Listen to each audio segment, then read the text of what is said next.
KC Laboratory. Sponsored by Emprise Bank. It's another live edition of the KC Laboratory presented by Emprise Bank. When Emprise says they're going long, they aren't just talking yardage. They're talking retirement too.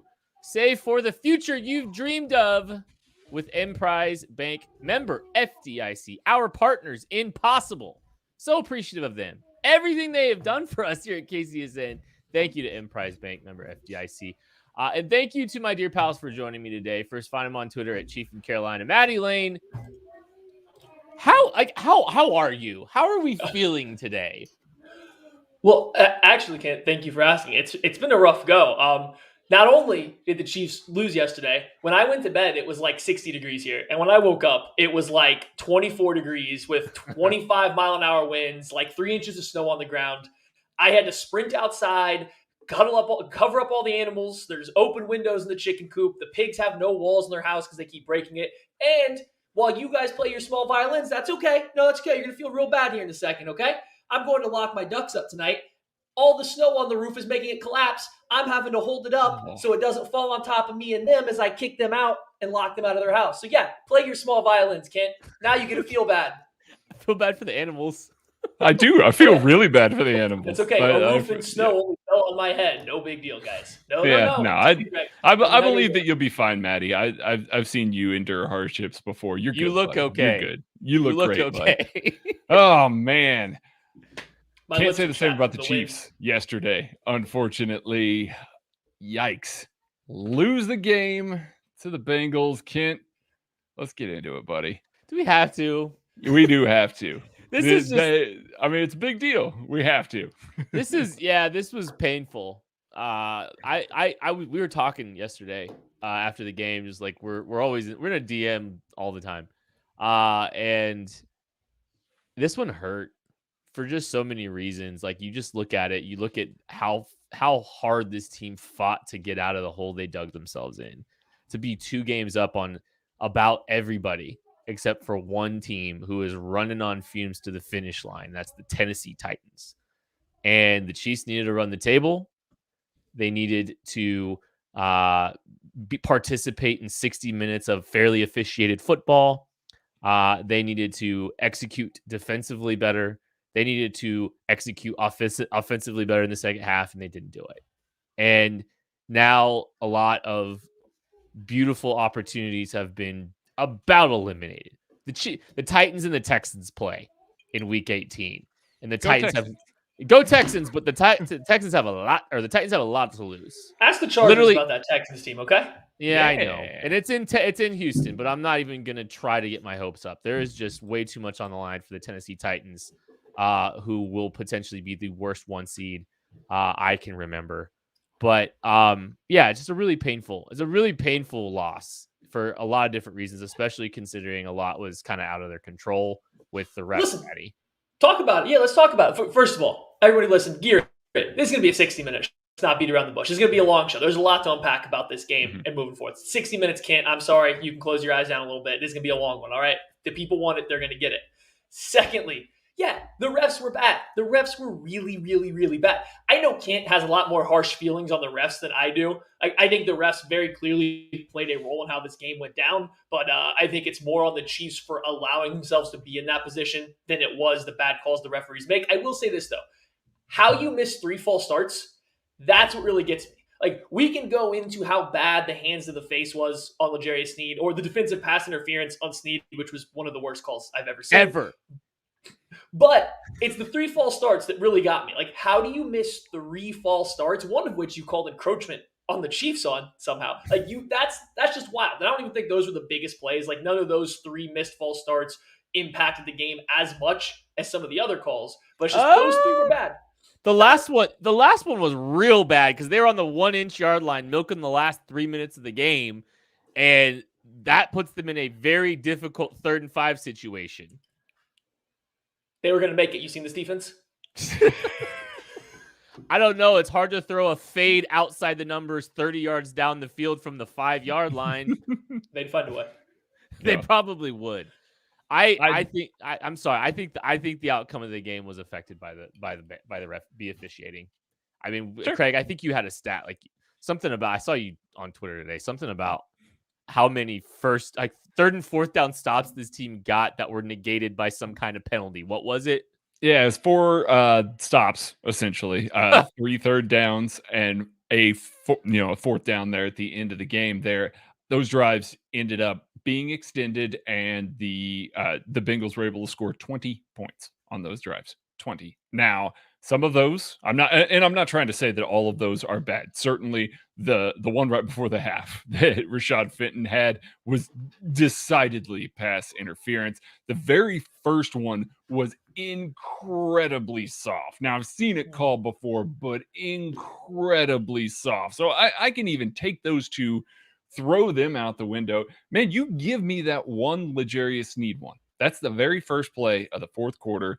The Chiefs are winning by 4 at that point. That ball is nowhere near the receiver. Receiver's not even looking for it. L'Jarius Sneed has his eyes in the backfield working through the receiver. It's more offensive pass interference than it is defensive pass interference. And they call it on Sneed. That extends the drive. That was on the 21-yard line. It was a 3rd and 3. I'm pretty sure T. Higgins just thought he was running a clear out route. I don't think he even contemplated the football was coming to him. He was just jogging through his route, and Sneed just happened to play the football. That one was bad. Yeah, that's on the 21-yard line. That's on the Bengals' own 21-yard line. They're punting that football away. They're not going for it on 4th and 3, down 4. That's not what's going to happen. So the Chiefs are going to get that ball, and they're going to lean on the run game like they did in parts of the second half. Now, does that change the game, immeasurably? Who knows? But it does alter what happened on that. Very next play, they go deep.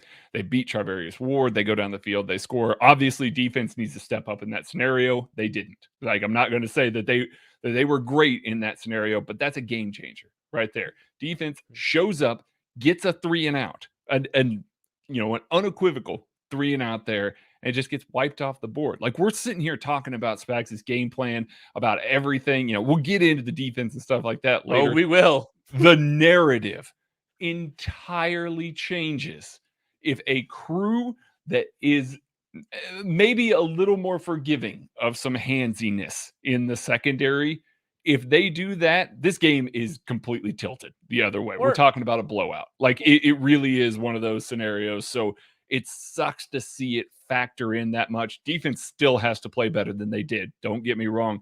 But man, when you're trying to fight through that stuff, and you're having to fight through those sorts of calls and those sorts of plays, it's rough. An officiating crew that was slapped together midweek. It was. Mm-hmm. I mean, that okay. All right. Yeah, sure. Last time we saw that was Rams Chiefs in 2018. All-star. Weird. All-star game. Huh. Yeah, that's interesting. I don't look, I don't think I would be on here talking about the officiating if it was one instance. Like, I don't really think, like, I'm not gonna go out of my way to blame. I probably wouldn't for like 3. I mean, like, there are errors. No, let's be clear here. We can point to all sorts of things that happen in any given game. Yeah. It's not that there was like one egregious mistake that really affected the outcome of the game. That's not where I come from. And that's not where, like, that's what I try to be relatively level-headed on that. It's just the volume of plays that went in the favor of the Bengals. That's what makes me feel like this game was affected. The result of the game was affected by the officiating. It's the volume, because the volume of inconsistencies in this game was egregious. It was embarrassing. Andy can't get fined, or Andy can get fined. I can't. They sucked. They were horrible. It was the worst I've seen all year. And that's a banner. That's a banner to hang, because the officiating in 2021 has been embarrassing.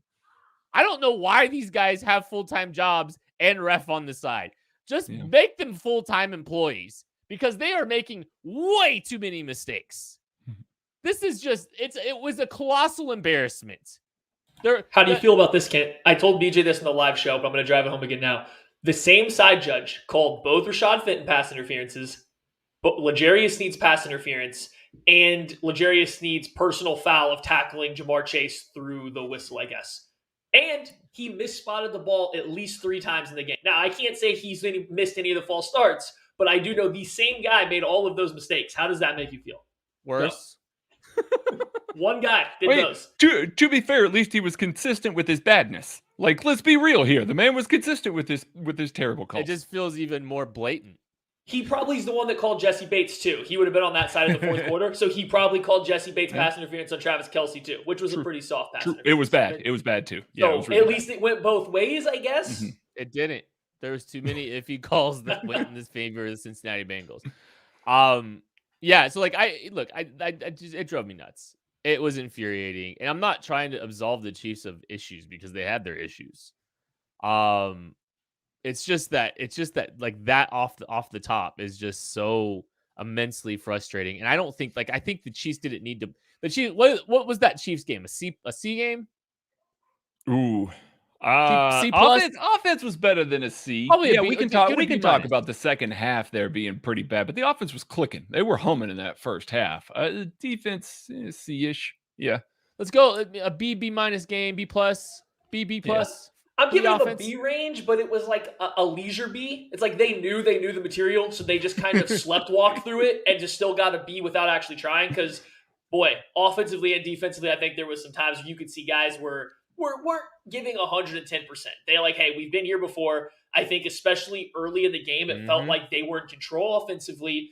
Defensively, I think they felt like they had the right kind of general answers that they thought they were going to win. I think we even saw that in the second half. We're going to talk all this later, but like I think you saw it in the second half. The Chiefs said instead of continuing doing what we're doing, we're going to let up a little bit and just rely on our physicality and our run game to milk this one out. So like I think they weren't going lackluster, but I don't think they were giving it their all from top to bottom throughout the entire game. So like I think good B-ish game, just without them trying their absolute hardest. Like it was, I don't know. It's weird to say.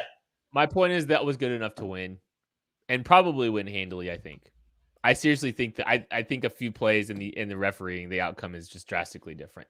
Let's just talk about the offense first because they 3 and out to start the game, and then they proceeded to score 4 straight touchdowns in the first half. Went scorched earth. Mahomes was absolutely dealing, and and then he throws a 70-yard air yard throw across the hashes into the hands of Tyreek Hill, who drops it, hits him in the nipple, which would have netted them at least 3 points, and very likely, I mean, look, they would have had a shot or two in the end zone too, from like the 5 or the 10. Like there was a shot that they would have had a chance to maybe try to punch it in there too. So, Mahomes was insane. I think he had 200 yards passing or 220 in the first half. It could have been 280. With that Tyreek Hill catch too. So they were outstanding. The execution was outstanding. The play calling was outstanding in the first half. I mean, let's start with the first half. Let's start with the good here a little bit. That at least gives you some confidence moving forward that this offense is starting to figure some things out, Maddie. I mean, they had them reeling. They had the Bengals defense absolutely reeling from the very beginning. Like there was, I know they started with a 3 and out, and there was some weird stuff that kind of happened on that drive. But then after that, everything was coming up Chiefs. They were getting them on double moves. They were getting them going towards the sideline, over the middle of the field. The short game, Mahomes extending plays. The running game was working. Literally everything was working in the first half of the Chiefs. And then, like more than anything else, like I don't know if there's even too much deeper that needs to go. The one thing that mattered the most, Patrick Mahomes was feeling it. Like you saw it from the get-go. I believe he had the one pass to Travis Kelce that got negated by a penalty. And I don't remember what the penalty was, but it came back. But he was feeling it after that throw. Then he immediately comes back and hits that no-look pass to Blake Bell. It was like a play after or the very next play.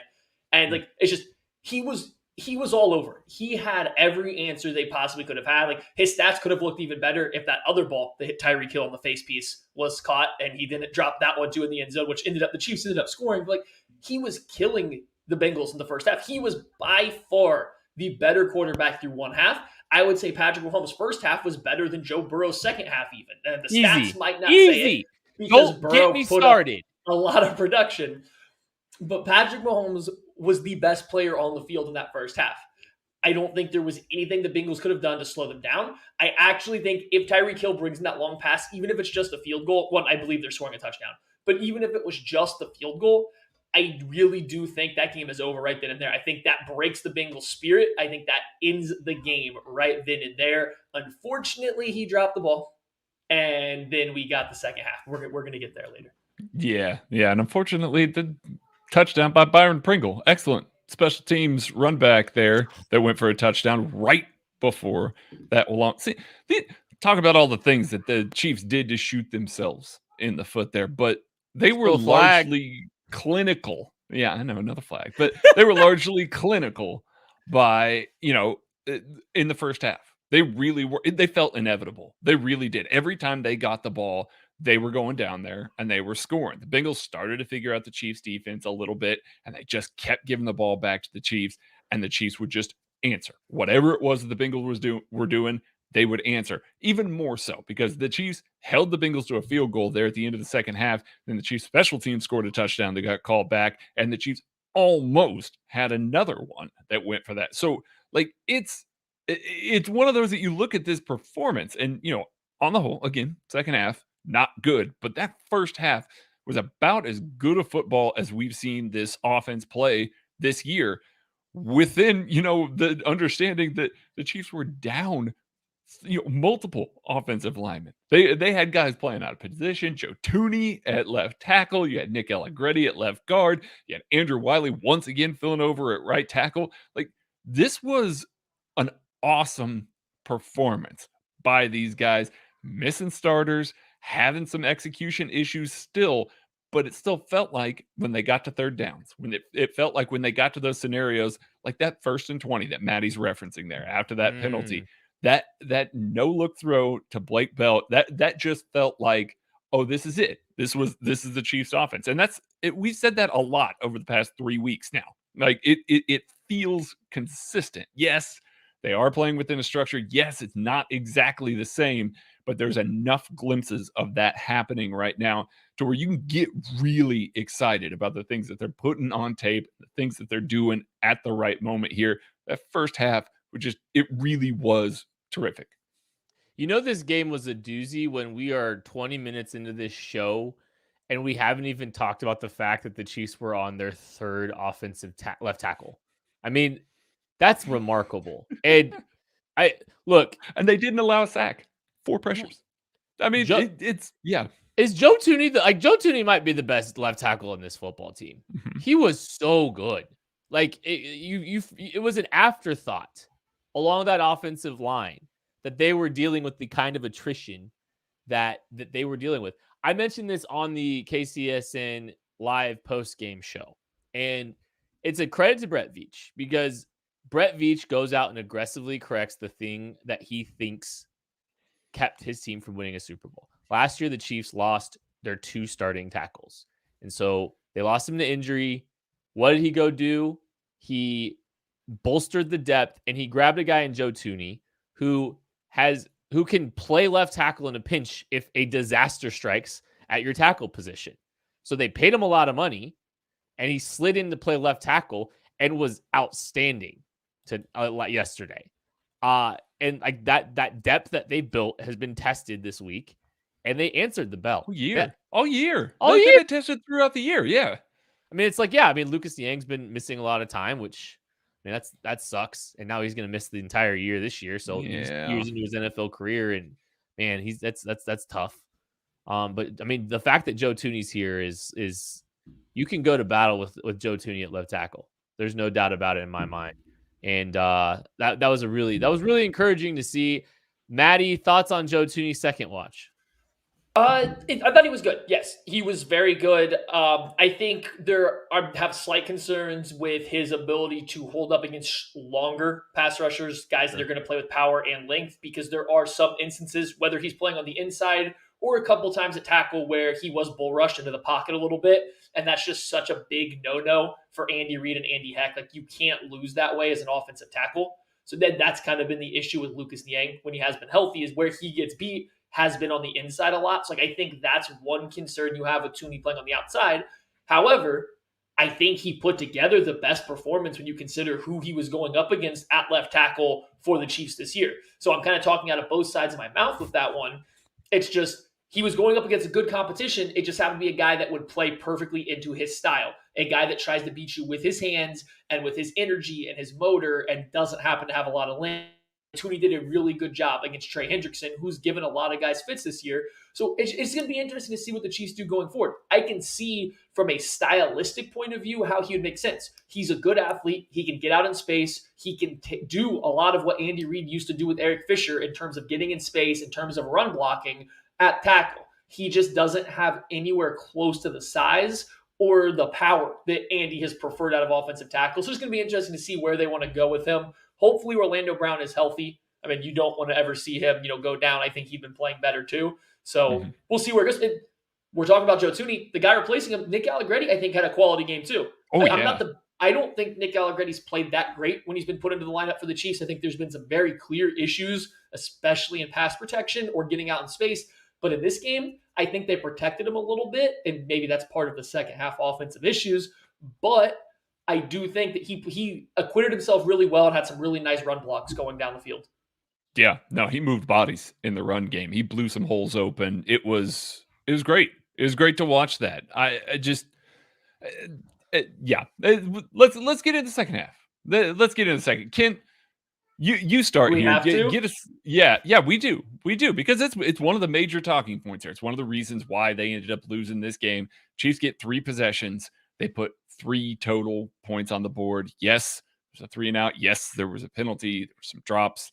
Kent, how did you feel about this second half offense on the rewatch? It's tough.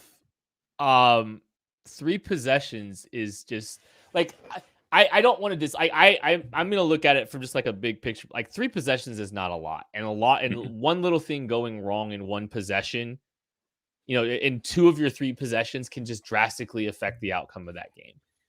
And that's what happened because the Chiefs were hot as all get out in the first half.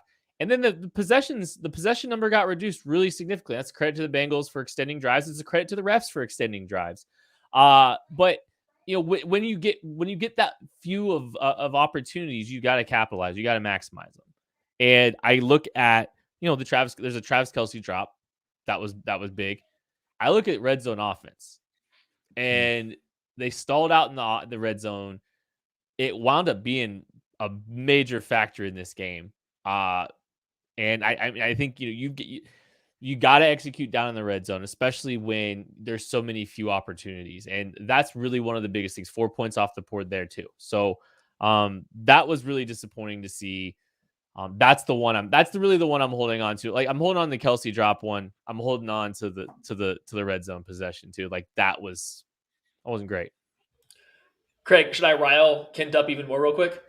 Do it. Let's do it. Let's rile him up. The other third down was taken away by an Andrew Wiley holding penalty when there was a defender's hands jabbed up into his face. Now, if it makes you feel better, Tyreek Hill 100,000,000% had an illegal motion because he was not checked into this game whatsoever. So, it doesn't matter anyway. Like, there was... It was going to come back. It was going to come back either way. It was at least a no play kind of thing. So anyway, besides the point. But, the second half offense, not great. And I thought that they tried to run the ball more in the second half than they maybe did the first half, but it still sat right around 40% rush rate versus 60% pass. So they didn't try to run the ball more. It just felt like it was a lot closer because there were so many less plays. And I think it was the way it played out a couple times. It seemed like the Chiefs would run on first down, run on second down, and be like, okay, now Patrick Mahomes complete this third down pass. That was absolutely part of it. Yeah, and absolutely. That's just not the way the Chiefs run their offense. You don't want to pound the rock, and then say, okay, Patrick Mahomes, make this perfect timing throw, because that's not the style of quarterback that he is. That's not when this offense is humming the best. Again, look at the first half. They're slinging the ball all around the yard. When did they do that in the second half? It wasn't until they, had a drive that started to go down the field, and then that's because they were throwing the ball a little bit. So I think that's part of it. And so the rushing attack was really good. The Chiefs averaged, over 6 yards per rush in this game? They were running the ball up and down the field on the Bengals. The running game was working. This was, if you want the Chiefs to run the football more, you 100% show this second half or this whole game and say, hey, look, the Chiefs can run the ball and dominate another team, especially a less physical team. Here is the example. The problem is the second half, they couldn't score any points. They literally couldn't score any points doing that. And you can blame a Travis Kelce drop. You can blame whatever happened on that 3rd and 9 where Patrick Mahomes, Byron Pringle ran the worst out route I've seen in a hot minute besides from McCole Hardman. He did not get back at all out of his break. It almost cost them a pick 6, but that was 3rd and 9. They weren't going to complete it anyway. It's just, the offense didn't seem to be in sync because they were trying to pound the rock. They weren't spreading the Bengals defense out vertically anymore. There was no more vertical element in the second half of this game, and I think that really started to sting the Chiefs. Then you get into that red zone.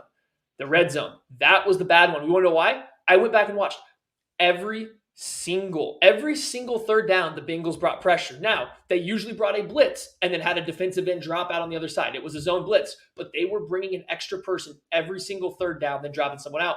When they were showing cover 0 in the red zone, I don't know if the Chiefs just assumed they were going to drop out again. I don't know what, but they very clearly said, hey, we're bringing pressure, and the Chiefs had no answer. They didn't have any answer. It looked like, to me, when Patrick Mahomes realized everyone was coming and no one was dropping out, he looked for Tyreek Hill to be his outlet, and Tyreek Hill was still carrying up the field. There was nowhere to throw the football. No receiver made himself open early. The only option was the shallow cross, but that's where Mahomes worked away from, assuming they were going to drop back into it. So that's a bad play.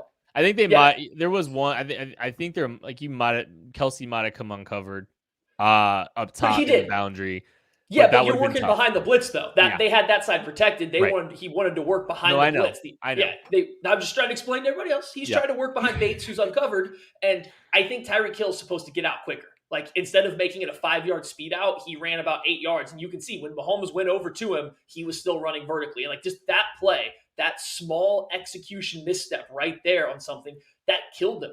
They needed a touchdown there. They needed to convert that play. The Bengals threw a slight curveball, but it wasn't out of left field. They were blitzing somebody every single 3rd down. I feel like the Chiefs should have been a little bit more prepared for that, and they just weren't. And it's just, again, it goes back to they just seemed slightly out of sync throughout the entire second half, and that hurt. We can talk whatever we want about the defense, about the refs, whatever you want. They scored 3 points in the second half versus Cincinnati Bengals defense. That's not a good, bad defense. We can excuse it away as much as we want. 3 points against the Bengals defense is not good enough to win a playoff game. That's like, that performance in the second half is not good enough to win a playoff game by the offense. They have to be better than that going forward if they want to make a dent in the playoffs.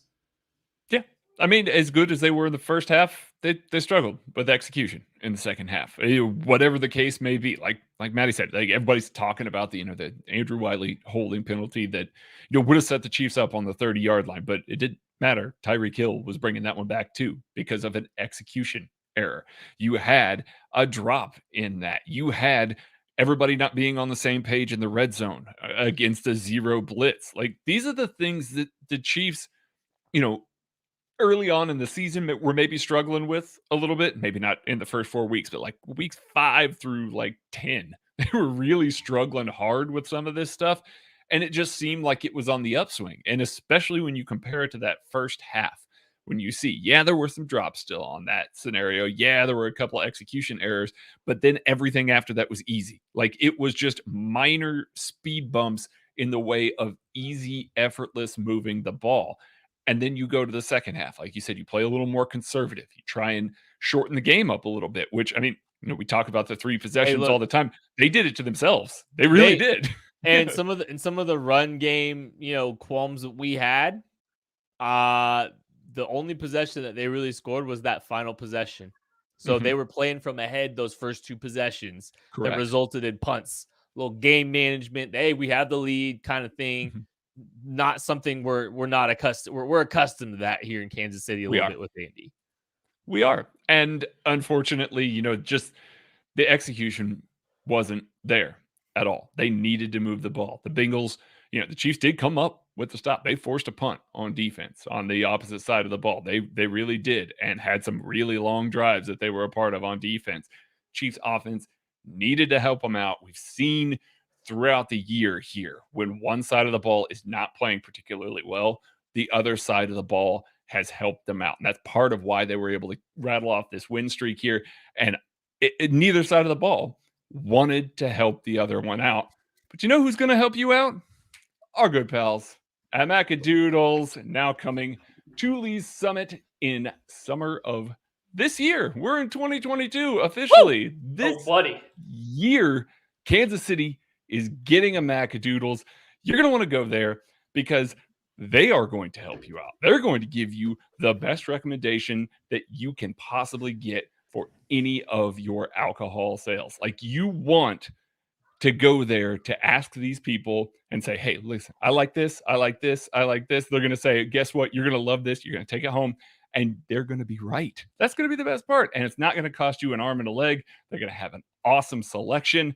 So not only do we need this one to really get there in Lee Summit, we need more of them throughout the Kansas City area or wherever you might be. So if you're a franchisee, get a hold of Roger, info@macadoodles.com, and let him help you help everybody else. Do you guys want to keep this wholesome content little segment here going real quick before we start talking about the defense?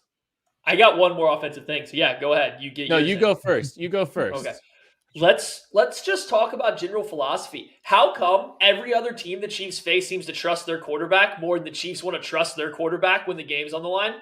Last time I checked, the Chiefs have Patrick Mahomes at the helm, who's better than any other quarterback in the league. Okay, you want to tell me that Aaron Rodgers is playing better this year? I'm not going to argue. He's been great. But Patrick Mahomes, one of the best, if not the best quarterback in the NFL right now. How come it seems like the Chiefs are far more content trying to run out clock or to let their defense make a stop, even when they're not really showing the ability to do so in a particular game? It just seems like this issue's come up more than once this year. This isn't the first game where it just kind of seems like the Chiefs have played a little too conservative down the stretch, or it seems like they've gone and made time management decisions to not give him the chance to play football. The defense has made or taken miscalculated risks that have not given him a chance to come back and win the game. When will they learn that they have Patrick Mahomes playing quarterback and to trust him? Because I'll tell you what, the Bengals were not going to give their defense a chance to lose this game. That ball was going to live and die by Joe Burrow's hands. The Chiefs, I don't feel like they do the same. I just don't feel like they have that same kind of urgency through playing through their quarterback, and I don't get it when Patrick Mahomes is your quarterback. I really don't. Go, Craig. I don't either. Like, it's baffling to me because they used to. Now, maybe some of that was by necessity. I mean, obviously that first year you didn't want to trot Bob Sutton's defense back out there. Now, this defense is certainly better than any of those units that they'd played for, and you could argue that this is the best defense that Patrick Mahomes has ever played with. But that doesn't mean that you need to change the strategy here. Like, you want the ball in Mahomes' hands as much as possible. If that means you let him score at the end of the, at the end of the fourth quarter there to give it back to Mahomes, then you do that. That means you don't run as much. You don't pound the rock as much. And maybe you shorten up the game a little bit. You do that because he's special. He makes crazy stuff happen when he's got the ball in his hands. I mean, look at that first half. You didn't want to take the ball out of his hands in that first half. Why do you do it in the second half? One of those QB sneaks, I actively watched Tershawn Wharton put both of his hands on Joe Burrow's chest and drive him back from getting in the end zone. I was praying that when I saw his hands latch on, that he was just going to pull him backwards on top of him into the end zone, and he did not. I was so upset. And I get it. He's trying to stop a touch, and I really do understand being out there, how it's really hard. I just think the coaching point, after they pick up the 3rd and inches, has to be the Bengals score on this next play.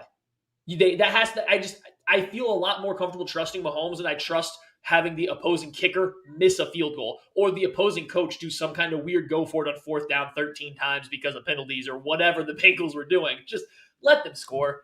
Wharton could have easily let him score, and it's not his fault. It should have been told to him that they need to let them score. The play calling by the Bengals at the 1-inch line was so bad. Like, why are they going? Like, they were going gun empty. Like, I don't know what they were doing trying to throw the ball at the 1-inch line 3 times, because they kept just it was horrendous. I'm sorry. There's that drove me nuts. I'll just say this about Andy. I don't think this is that new. I don't think it has anything to do with Mahomes. I think this has everything to do with him trying to manage the game and get out of there showing as little as he possibly can, which is why I said, we kind of felt the vibe of the first 2 drives of the second half felt different because they 100% unequivocally were. They were sitting on a 4-point lead when they got the ball back. They had a 4-point lead the second time they had the football. It is absolutely a game management situation. And I think we've seen this before. This is not the Chiefs exploding in the first half and then sitting on the football and maybe managing the game a little bit is not new. It's not a Mahomes thing. It's an Andy thing. It's always been an Andy thing. And we saw it against, I think about the Tampa Bay Buccaneers game. The Chiefs went nuclear on them for 30 minutes, and then they didn't do anything in the second half. They kind of just sat on the football, managed the game on the way out, and kind of kept it close. But this has been how the Chiefs have won some of these games. This is historically how the Chiefs have won some of these games. Well, they got out to an early lead. They exploded on offense. They flexed their muscles, and then they won by 3.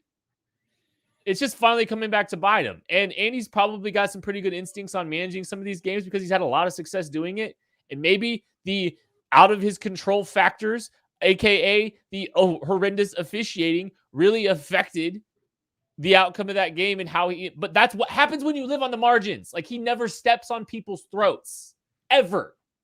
They never step on people's throats. It is always closer than it needs to be. They play so many fake close games. And this fake close game came back to bite them. Not to absolve them entirely. But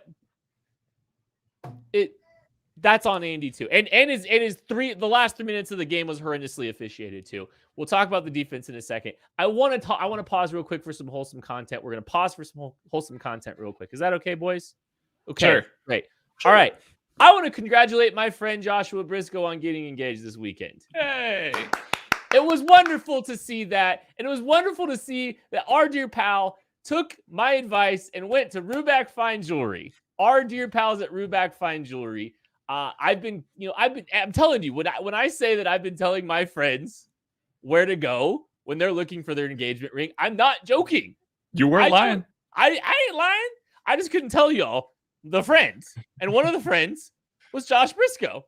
So, Josh, I'm sure Josh had a wonderful experience because everyone has a wonderful experience when they go to Ruback Fine Jewelry. Go set an appointment with Hal if you're looking for an engagement ring. He is going to give you his undivided attention. He's going to tell you as little or as much about the ring buying experiences you want to know. He's going to stay within the budget that you set for him. He's not going to try to push you to do more. And you're going to get a custom ring out of it. It's going to be a wonderful experience. I promise you, you will not regret it. Josh didn't regret it, I'm sure. I'm going to have to ask him. Maybe I can just I'm going to get him on the show or something just to ask him. But go to ruback.co and set an appointment with Hal. You won't regret it. That's how you're going to be able to do it. Just go and set an appointment online. I promise you, it's going to be a stress-free ring buying experience. Do you know what wasn't stress-free, guys? Oh, I know. Trust me, I know. Where do we start with the defense? What do you want to go? Craig's ready.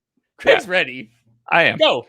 I'm going to start with some positives. Chris Jones was great. He was great on the interior. Yeah. He really was. He had a terrific game. Turk Wharton had a pretty good game as well. That's about it.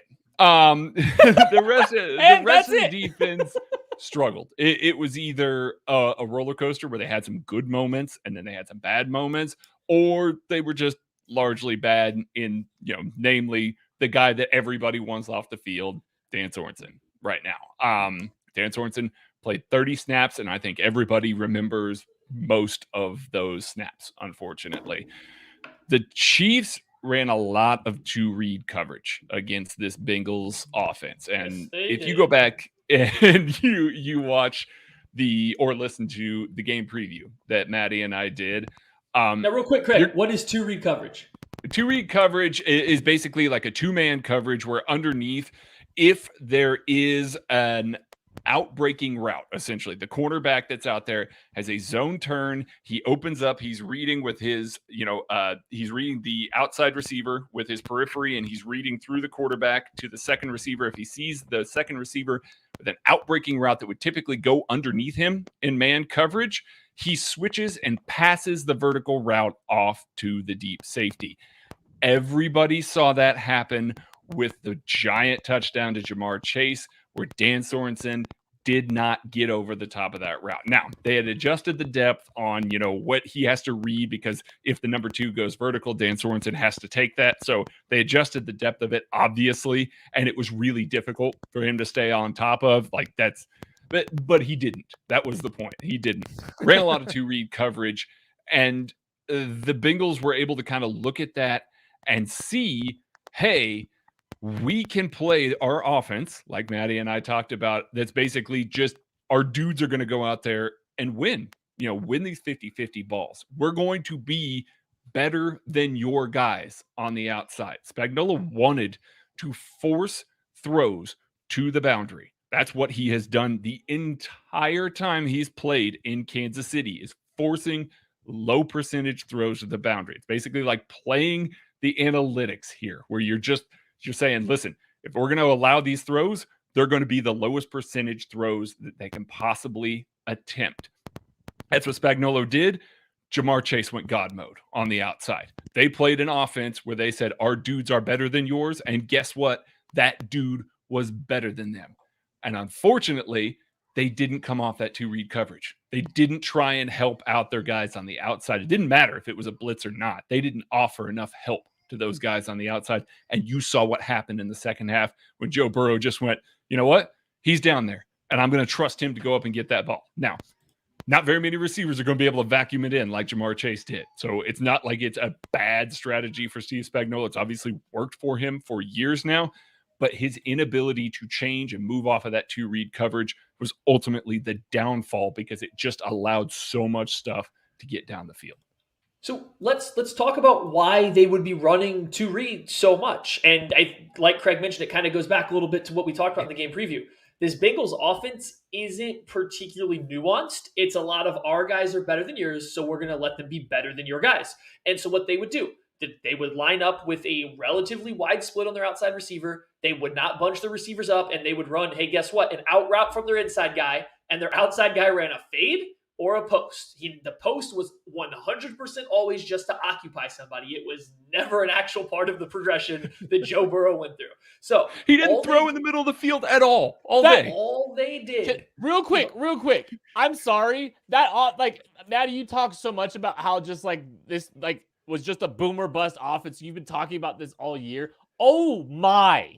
Because their offense sucks. It is literally all it was. It was just throw the ball to Jamar Chase. That was it.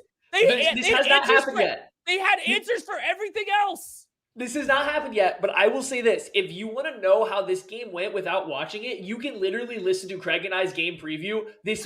We nailed this one 100% when we went through it every single step of the way on how the Bengals would win, where the Chiefs would win, what the issues, we nailed this word for word all the way through. And it's essentially the Bengals said, my inside guy, if he runs, so yeah, 2 receivers, my inside guy here, he's going to run outside every single time.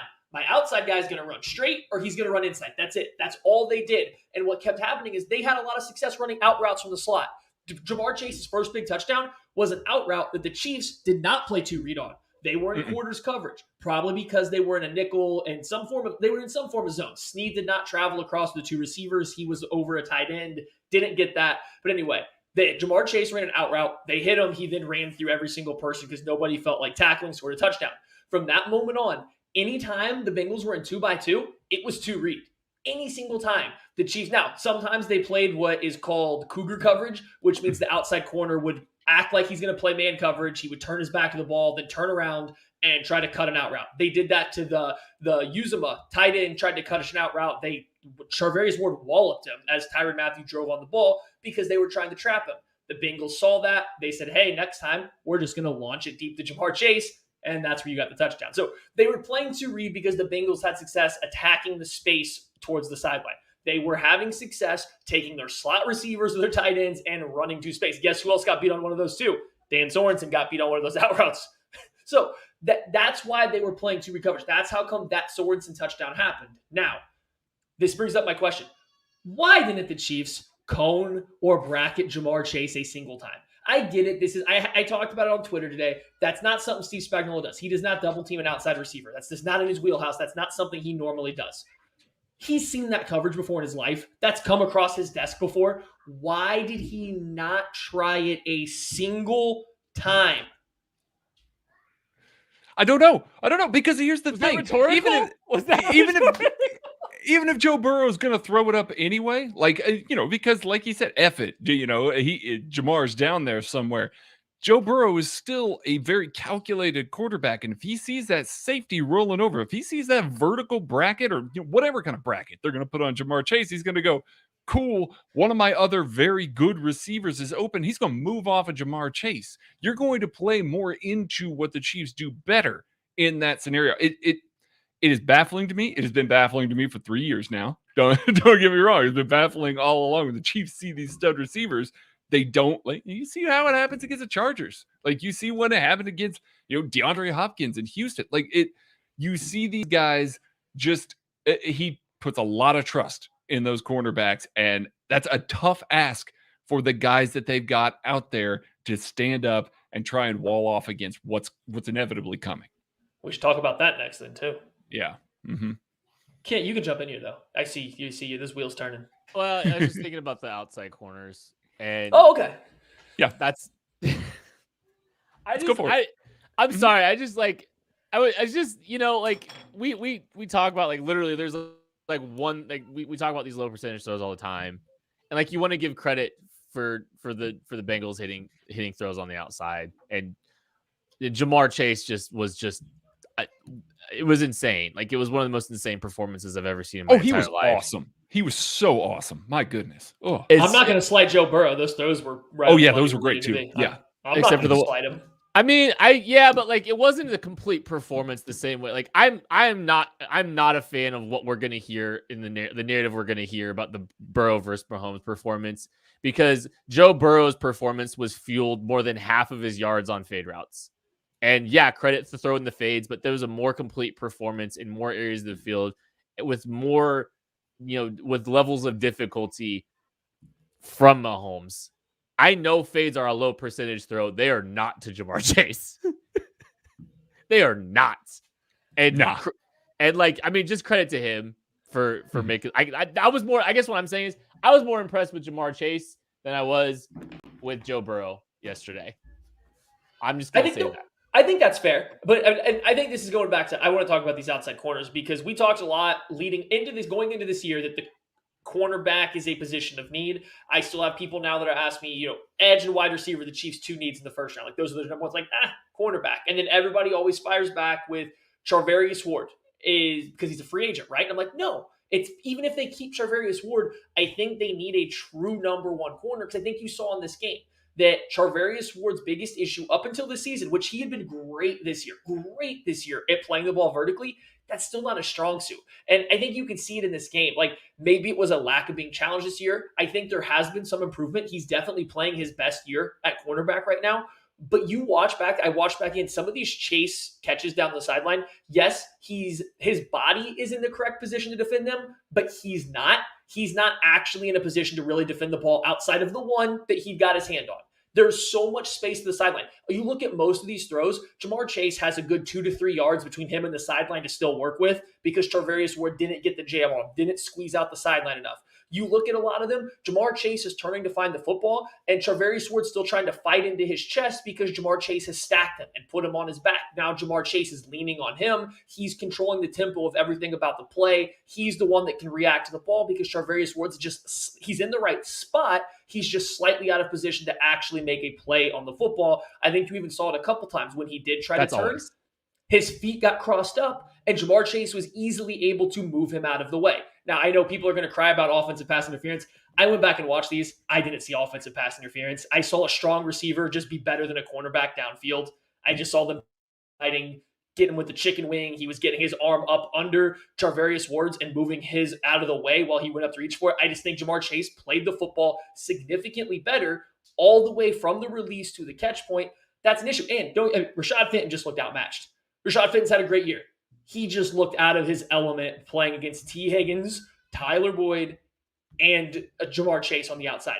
Cornerback is 100% a need for this team. If the Chargers, if the Bengals, if you get to the NFC and you play the Packers or you play the Buccaneers, any of those teams are going to throw that ball up to their outside receivers. Or I guess Tampa's down to just Mike Evans. But they're going to throw the ball to their receivers on the outside and say, you guys can't defend this for a whole game. We've seen it. And I don't know if the Chiefs have an answer for it if they're not going to adjust their coverage.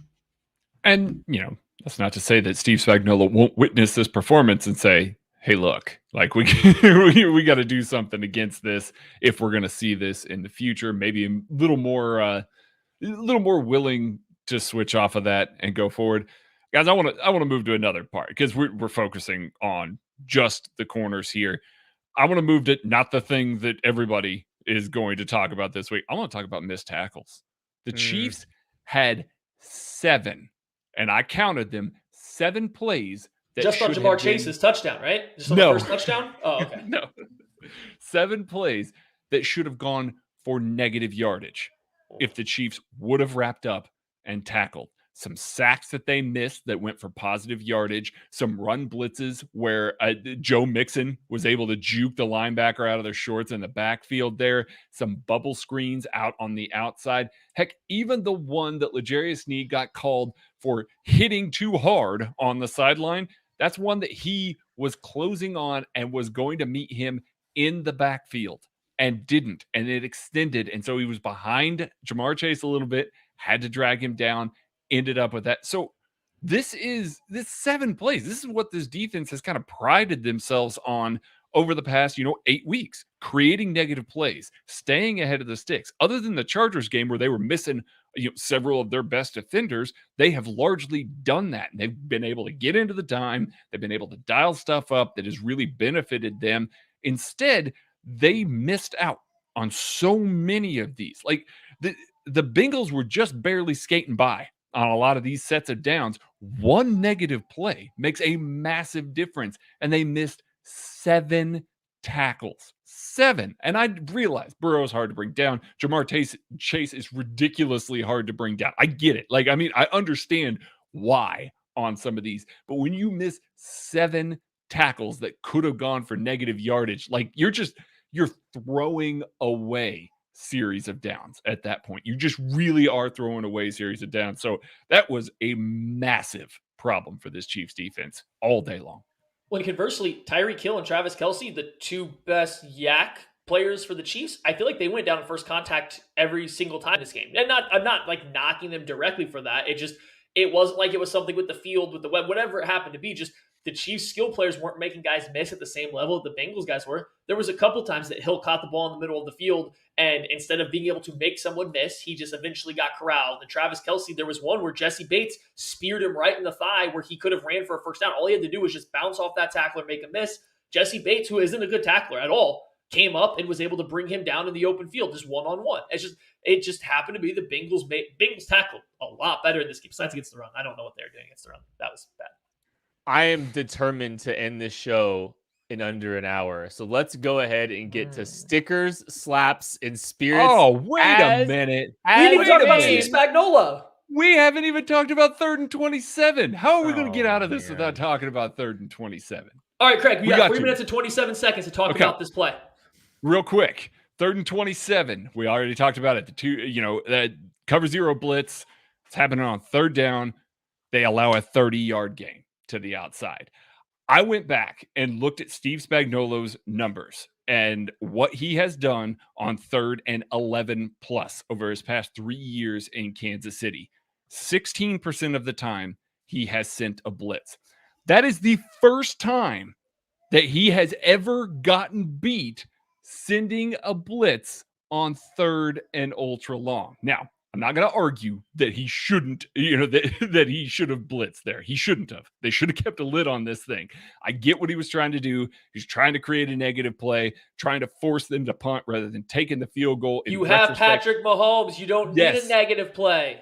Exactly. In retrospect, you allow him to dump it off underneath, kick the field goal, and then you live to fight another day with Patrick Mahomes. That's absolutely the right call. But this is the first time that he has allowed one on a blitz. That is outrageous. Like, it really is outrageous. And on a day where Steve Spagnuolo, when blitzing, got pressure on 91% of the times that he blitzed. 91. So when we talk about the blitz working, it was ultra working. Before that play, the Bengals had just 5 yards per attempt against the Chiefs blitz. So it's not like they were just loading up and throwing deep to Jamar Chase against the blitz all game long. The blitz was working. They were keeping everything underneath. I get what he was doing. You still have to offer these guys some help over the top. Keep a shell on it. Live to fight another day. I'll let you guys talk about 3rd and 27. I just did the work on all of that stuff, so I wanted to get that information to the podcast. That's the only play about this game that actively upsets me. That and actually the Chiefs' 3rd down choke in the red zone. I think both those are just very poor. You were mad about that one. Both of them. I think both of those are just complete bad coaching decisions. Very bad situational coaching by Andy Reid and then Steve Spagnuolo. Because the fourth, we already talked about the 3rd down for the Chiefs, but this one, you just got to get the ball back to Patrick Mahomes. I don't care if they pick up 15 yards of this play. If that's a long field goal by a rookie kicker up in Cincinnati at that point in time. Even if he makes it, the Chiefs have 2 timeouts, 2 minutes to get a field goal. Don't care. That's what you're playing for. 100% that is what you're playing for. Steve Spagnuolo not understanding that, whether that's coming from Andy, whether that's himself, that's bad situational football right there. That said, I get what Steve Spagnuolo is trying to do with the cover 0 blitz. I get the concept. If you want to tell me it was 3rd and 6 and that's what he was doing, 100% on board. I think that's fine. That play, terrible decision, especially because up to that point, I believe the Bengals were 5 for 6 on throwing the ball outside the numbers against the receivers. They were 5 for 6 throwing the ball over 20 yards to their outside the numbers. Quit about playing with 500 yards. Just quit. That was bad. It was bad. It was all bad. I get the concept, just bad. And that's one of the 2 plays that actively made me mad about the game. I'm going to say it right here. The Chiefs will bop the Cincinnati Bengals if they see them in the playoffs. Believe that. This game actually kind of reminds me of the Titans loss, the last loss of the Chiefs Super Bowl season. This is the kind of vibe that we had from that loss. Game you had no business giving away, some frustrations with how some things gone, some things that you thought you had fixed, some confidence you had, and then they blew it. Eventually, the Miami Dolphins gave them a miracle in the last week of the season, so we'll see what happens. Stickers, Slaps, and Spirits is the new name for this segment, as dubbed by Michael Fila. Shout out to Michael for an outstanding idea. So Stickers, Slaps, and Spirits. I'm giving a helmet sticker to Joe Thuney for an outstanding performance at left tackle. We got 20 minutes into this show. We weren't even mentioning him, and that's a credit to him and how well he performed. That's where my sticker's going. Butt slap. Where are we going, Maddie? A solid cupped one-handed butt slap to McCole Hardman. I think he had a pretty good game. He had a nice punt return. He hit the post corner kind of route on the Wasp play, which he made a nice catch on. He tracked the ball well, pulled that one off. It's like one of his better performances in a while, which I know I only listed 2 plays. So that kind of says something. But it played a big part in the Chiefs' first half offensive success. Like he did played an active role in this Chiefs' success. You could make the point that he was the Chiefs' second best receiver for much of the game. I still might give it to Pringle, but you can at least make an argument for the first time in a while that McCole Hardman was up there. So, good job. Good job, McCole. Whole ass bottle of vodka. Not to Kent so that he chills out. That's a great one, Michael Denny. Whole ass bottle of vodka to Nick Allegretti. That's tough. That's a tough assignment to stick in there and have to play left guard, not just cold off the bench, but when you've got a replacement left tackle on your outside as well. And the Chiefs dialed up a whole bunch of gap schemes, and he executed it well, really blew some stuff open. I know we talked about the run game and how we didn't love how conservative it got. It was still effective, and that was nice to see. And so whole ass bottle of vodka to Nick Allegretti for stepping in there and owning that role. Well, that is going to do it for the Casey Laboratory. Boom, under 60 minutes, Kent. Let's go. I know what you're trying to do. We made it. Look at the timer. We're there. That's going to do it for the KC Laboratory. Thank you so much for listening, watching. Make sure you subscribe to the KCSN YouTube channel, anywhere you listen to podcasts. Please leave a 5-star review on Spotify, Apple, anywhere. We appreciate you, and we will catch you later with the game preview.